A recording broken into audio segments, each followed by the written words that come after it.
રાજ્યમાં કાયદાનો ડર નથી રહ્યો. ખુલ્લેઆમ ચોરી, લૂંટફાટ અને દુષ્કર્મ જેવા કિસ્સાઓ માજા મૂકી રહ્યા છે.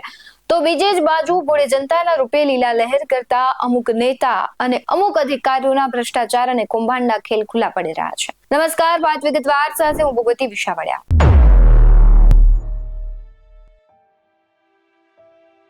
રાજ્યનું રાજકારણ અને સમાજકારણ બંને ગરમાયું છે. રાજ્યમાં રાજકીય પાર્ટીઓને જનતાએ લેસન કરવા બેસાડી દીધી છે. ભાજપ હોય, કોંગ્રેસ હોય કે આમ આદમી પાર્ટી હોય, વિસાવદર અને કડીની ચૂંટણી બાદ પરિણામોએ તેમને જવાબ આપ્યો છે કે જનતાની શું તાકાત છે. તો હવે કોંગ્રેસ અને ભાજપ બંને પ્રદેશના નેતાઓ વિશે મનોમંથન કરી રહ્યા છે. કેટલાય સમયથી કોણ બનશે ગુજરાતના ભાજપના પ્રદેશ પ્રમુખ તેની વિચારણાઓ ચાલી રહી છે. હજી પણ પ્રદેશ પ્રમુખના નામની ચર્ચા છે તે થઈ નથી, નામ જાહેર નથી થયું. હજી નામ જાહેર નથી થયા ત્યારે કોંગ્રેસે પણ રેસ અને લગ્નના ઘોડાને અલગ પાડ્યા છે. ત્યાં પ્રદેશ પ્રમુખે જ રાજીનામું આપી દીધું. કોંગ્રેસની પડતી બેઠી હોય કે શું હોય, કારણ કે કોંગ્રેસ એક સાંધે ત્યાં 4 તૂટે છે, એક સાંધે ત્યાં 13 તૂટે છે. પણ આ બધાની વચ્ચે આમ આદમી પાર્ટી પાયાને મજબૂત કરવા અને આપેલા વચનો પૂરા કરવા મેદાને ઉતરી ગઈ છે. ગઈકાલે સુરત ખાતે સંમેલન દરમિયાન આમ આદમી પાર્ટીના વિસાવદરના ધારાસભ્ય ગોપાલ ઇટાલિયાએ ભાજપ પ્રદેશ પ્રમુખ અને જળશક્તિ મંત્રી સી.આર. પાટીલને ખુલ્લી ચેલેન્જ આપી છે. શું કહી રહ્યા છે ગોપાલ ઇટાલિયા, તેના પર નજર કરીએ. અત્યારથી આપણે સમયમાંથી શીખીને જવાનું છે, કેમ કે સમયની થપાટ લાગી ગઈ છે. આપણે એ જ શીખીને અહીંથી જવાનું છે કે હવે પછી આમ આદમી પાર્ટીના કાર્યકર્તાએ ખૂબ જનસેવા કરવાની છે. માત્ર ગોપાલ ઇટાલિયા ધારાસભ્ય બન્યો હોત તો ગોપાલ એકલો નાચતો હોત. ગોપાલ ઇટાલિયા એકલો ધારાસભ્ય બન્યો હોત તો 4-5 જણા આગળ બેઠા ઈ નાચતા હોત. ગુજરાત આખાના હજારો લોકો ધારાસભ્ય બન્યા ને એટલે બધાય નાચે. આ ચૂંટણીમાં ગોપાલ નથી જીત્યો, જનતા પોતે જીતી છે અને એટલે જ તો જનતા ઉત્સવ મનાવે છે. નહીંતર રાજનીતિમાં મત ગણતરીની બપોરે 3 વાગે ત્યાં લગભગ બધું ચોખ્ખું થઈ જાય કે કોણ આવે છે ને કોણ જાય છે. સાંજે 7 વાગ્યા સુધી નાચવા ગાવાનું બધું પતી જાય. બીજે દિવસે સવારે 10 વાગ્યાથી રાબેતા મુજબ બધું હોય. બીજા દિવસની ઉજવણી લગભગ કોઈ ચૂંટણી ન હોય. આ ગુજરાતના ઇતિહાસની મેં મારી જિંદગીમાં જોયેલી પહેલી ચૂંટણી છે કે 1 અઠવાડિયું થવા આવ્યું તો કોટો ઉતરતો નથી. આખું ગુજરાત હિલોળે ચડ્યું. હજુ માણાનો હરખ ખમાતો નથી અને હજુ તો વિધાનસભા ગયો નથી. ત્યાં 1 અઠવાડિયાથી હરખ, એક માણસના ચહેરા ઉપર સ્માઈલ છે, આંખોમાં ચમક છે. એ હું કામ છે? ગોપાલ ઇટાલિયા જીત્યો એટલે નહીં, પણ એમ લાગતું હતું કે મારું સપનું મરી જાય, મારું સપનું નહીં જીવે. ક્યારે આ જાશે, ક્યારે થશે? હજારો માણસ અંદરથી હરેરી ગયા હતા. હજારો માણસને એક પ્રકારનો આમ થડકો લાગી ગયેલો, ભાવ નહીં થાય કાંઈ. માણસ કંટાળીને ઘરે ગઈ ગયેલો. અને એમાં વિસાવદર વાળાએ આમ આદમી પાર્ટીના ખોડે એક કોડિયું પ્રગટાવ્યું ને એક જ્યોત જળગીને એ વાતનો રાજીપો બધાના ચહેરા. અને હજી તો એક કોડિયું હળગાવ્યું, એક નાનો ટમટમિયો દીવો વિસાવદર વાળાએ કર્યો. પણ એ દીવાનું અજવાળું ગુજરાતના ખૂણે ખૂણે સુધી પહોંચ્યું છે. દોસ્તો, કેટલાય વર્ષોથી આપણે વાટ જોતા હતા કે ક્યારે થશે, કેમ થશે, કોણ કરશે. ગુજરાતની જનતાએ ઘણા એકત્રા કર્યા પણ ફેલ ગયા અને હરેરી ગયા હતા. ખાલી ભાજપથી નહોતા થાક્યા, સામે જેમાં અખતરા કરતા ને એનામાંય થાક્યા હતા. ભાજપને તો ગુજરાત હરાવવા માંગતું હતું. અનેક એવા નેતાઓ આવ્યા, તાકાતથી આમ કરીને ઉભા રહ્યા. ગામને એમ થયું આ હશે. જેવો દાવ લગાવ્યો તો ઘોડો પાણીમાં. કેટલાય એવા પાણીમાં બેહી ગયા જે ગુજરાતની જનતાને આમલી બતાવતા હતા, ક્રાંતિ કરી નાખું, ભગતસિંહનો ચેલો શું, ચેલી શું એવું કરતા. કયા ગોડાઉનમાં ભાજપે પૂર્યા કોઈને ખબર નથી. લોકો ભાજપથી તો થાક્યા હતા, આવા ગદ્દારોથી પણ થાકી ગયા હતા. બે બાજુનો થાક હતો અને આ થાક ઉતર્યો ને એની ખુશી આખા ગુજરાતમાં છે. હવે થાક ઉતર્યો. ગોપાલ ઇટાલિયા તૂટશે નહીં, પણ ગોપાલ ઇટાલિયા ભાજપનો ઘમંડ તોડશે એ વાતની ખુશી આખા ગુજરાતની છે. કે દિવસના ચાળે ચડ્યા હતા, ઉપાડો લીધો તો સી.આર. પાટીલે.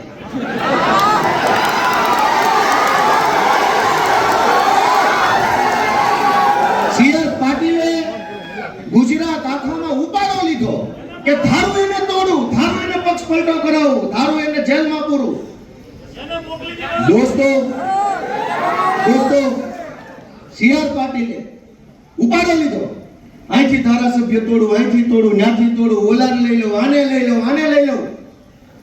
ગોપાલ ઇટાલિયા સુરતની બજારમાં ઉભો રહીને ચેલેન્જ મારે છે કે સીઆર પાટીલમાં દમ હોય તો હવે પછી ગુજરાતનો એક કઈ ધારાસભ્ય તોડીને ખાલી ચૂંટણી કરી બતાવે. હું જોઉં છું કોણ છે. હવે 55 કરાવે અને ચૂંટણી લાગે, પેટા ચૂંટણી ગુજરાતની ગમે એ સીટ ઉપર સીઆર પાટીલ સામે મોરો નો મારી દો. દોસ્તો, ગુંડાગીરીની હદ વટાવી પાટીલના કામમાં. દોસ્તો, રાજનીતિને ખાડે લઈ જવાનું, તળિયે લઈ જવાનું કામ આ સુરતની ટોળકીએ કર્યું. દોસ્તો, મને એ વાતનું એટલું બધું દુઃખ છે એ વાતનું કે આમ ન હોય. આ ગુજરાત સરદાર પટેલ, મહાત્મા ગાંધી જેવા પુરુષોનું ગુજરાત છે, જેણે આખી દુનિયાને દિશા બતાવી. ગાંધીજીએ સત્યાગ્રહનો, અહિંસાનો, લોકશાહીની લડત લડવાનો રસ્તો આખી દુનિયાને બતાવ્યો. એ ગાંધી આપણા ગુજરાતના. જે સરદાર પટેલે માણસને બળુકો બનાવવાનું કામ કર્યું, ખેડૂતો માટે સત્યાગ્રહ કર્યા, સરદારનું બિરુદ મળ્યું ખેડૂત માટે લડતા લડતા. ઈ ગાંધી અને ઈ સરદારના ગુજરાતમાં બુટલેગરોના હાથમાં સરકાર આવી. એ વાત ખટકે છે મને. ઈ વાત ખટકે છે કે ગાંધીનું ગુજરાત બુટલેગરના હાથમાં ન હોવું જોઈએ ભાઈ સાહેબ. અને અમે હાથ ઉપર હાથ રાખીને નિરાશ થઈને બેસી રહેવા વાળા માણસો નથી. અમે સંકલ્પ કર્યો કે કોઈ બોલે કે કોઈ ન બોલે, કોઈ લડે કે કોઈ ન લડે, કોઈને ફરક પડે કે ન પડે, ગોપાલ ઇટાલિયા, આમ આદમી પાર્ટી ઈ લડશે, બોલશે, અવાજ ઉઠાવશે અને બુટલેગરોને હટાવી જનતાનું શાસન લાવશે. જે પ્રમાણે આમ આદમી પાર્ટીના ઉમેશ મકવાણાએ પોતાની પાર્ટી વિરુદ્ધ નારાજગી વ્યક્ત કરી હતી, ત્યારબાદ ઈસુદાન ગઢવીએ તેને સસ્પેન્ડ કર્યા. ત્યારથી જ ચર્ચાઓ થઈ રહી હતી કે 5 પાંડવો હવે નહીં રહે. પણ ગોપાલ ઇટાલિયાએ પણ હવે આ મુદ્દે ચેલેન્જ આપી છે સીઆર પાટીલને, એટલે હવે મામલો વધુ ગરમાવશે. આ બધાની વચ્ચે આમ આદમી પાર્ટીના જ નેતા રાજુ કરપડાએ ભ્રષ્ટાચારનો ખેલ ખુલ્લો પાડ્યો છે. ચુડા તાલુકાના સોંઢા ગામે ભાજપના નેતાઓ ગરીબોના પ્લોટ પડાવી ગયા હોવાના આક્ષેપ કર્યા છે. ગ્રામ પંચાયત દ્વારા સરકારી જમીન નીમ કરી 71 પ્લોટ પડાવવામાં આવ્યા હોય તેવા આક્ષેપો તેમણે કર્યા છે અને ઘરમાં બેસી 47 પ્લોટની હરાજી કરી નાખી, પોતાની રીતે ભાવ નક્કી કર્યા, પાણીના ભાવે પ્લોટની વહેંચણી કર્યાના આક્ષેપો લાગ્યા છે. ગામના સરપંચ ભાજપના તાલુકાના જે પ્રમુખ છે અને તલાટીએ સાથે મળી ઘરવિહોણા લોકોને મફત પ્લોટ આપવાનો હુકમ થયેલો હોવા છતાં પ્લોટ નહીં આપ્યા અને સરપંચે પોતાના પરિવારને 14 પ્લોટ મફતના આપી દીધા. ટોટલ 47 પ્લોટ એક રૂમમાં બેસી સાથે મળી નજીવી કિંમત નક્કી કરી વહેંચી મારવામાં આવ્યા. નિયમોને નેવે મૂકી માત્ર કાગળ પર જ હરાજી બતાવવામાં આવી. એક કરતા વધારે ઘર ધરાવતા લોકો, મોટી ખેતીવાડીની જમીન ધરાવતા, મોટર કાર ધરાવતા લોકોએ પ્લોટ ખરીદી લીધા અને ગરીબ ઘરથી વંચિત ઝૂંપડામાં રહેતા લોકો, જેના માટે તંત્રએ હુકમ કર્યો હતો પરંતુ પંચાયતે પ્લોટ ન ફાળવ્યા. તમામ પ્લોટ ભાજપ સાથે મળેલા લોકોએ નજીવી કિંમત ચૂકવી હરાજીનું નાટક કરી 4 દિવાલની વચ્ચે બેસી ખરીદી લીધા હોવાના આક્ષેપો કર્યા છે. શું રજૂઆત કરી છે ડીડીઓને રાજુ કરપડાએ, તેના પર નજર કરીએ. આજે ચુડા તાલુકાના સોંઠા ગામે જે પ્લોટ વહેંચણીમાં જે ગેરરીતિ થઈ, ભારતીય જનતા પાર્ટીના એક હોદ્દેદારે પોતાના પરિવારને પ્લોટ વહેંચી દીધા. જે ખરેખર એવા 20 લોકો ગામમાં હતા જેને ઘરનું ઘર નથી, એવા લોકોને હુકમ થયેલો હતો કે એ લોકોને ઘરનું ઘર મળવું જોઈએ. ત્યારે પણ નીમ કરવામાં આવે પ્લોટ, ત્યારે આ લોકોને પ્રાયોરિટીના ધોરણેથી ઘરનું ઘર આપવું જોઈએ. આ હુકમ થયેલો હતો, તેમ છતાંય સોંઠા ગામમાં 71 માંથી 14 પ્લોટ માત્ર ને માત્ર એક પરિવારને આપવામાં આવ્યા. બાકીના જે પ્લોટ હતા, ટોટલ એવા 45 પ્લોટ છે જે એક કરતા વધારે ઘર ધરાવતા લોકો છે, એમને પ્લોટ આપવામાં આવ્યા. જેની પાસે 2-5 એકર કરતા વધારે જમીન છે એવા લોકોને પ્લોટ આપી દેવામાં આવ્યા.